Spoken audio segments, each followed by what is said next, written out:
Monsieur le Président, de lui donner la parole pour cette opportunité que vous nous donnez aussi de nous exprimer en tant que réseau.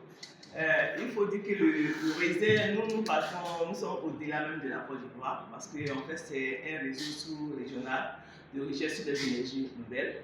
Donc, tous les 8 pays de l'UEMOA, nous sommes juste la section Côte d'Ivoire.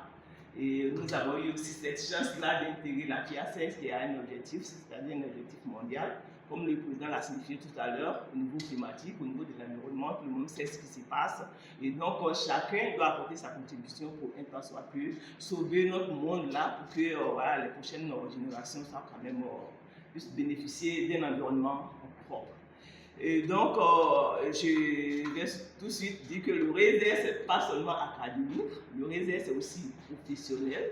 Donc, nous avons à notre sein des entreprises privées. Et donc, les différentes universités y sont. Il y a des Nadju Aboua, INPHB, Université de Félix Fabouin de Cocody, et ainsi de suite. Et là, nous avons aussi un défi à relever, c'est d'emmener les autres universités à intégrer le réseau. Et c'est aujourd'hui, nous sommes nouvellement élus. Et ça fait partie de notre mission. Nous avons déjà commencé à inviter les autres universités à visiter et les emmener à intégrer le réserve. Et donc, je vais comme défi aussi, je pense qu'en termes de sauvegarde de l'environnement, il ne faut pas juste qu'on voit ceux qui sont en face, je veux dire, à un certain niveau, mais il faut aller dès la base.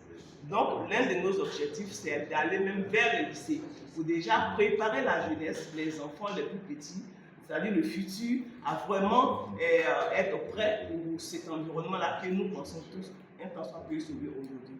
Je pense que je ne vais pas monopoliser la parole, sinon je n'en finirai pas, donc je vais m'arrêter là. Merci bien.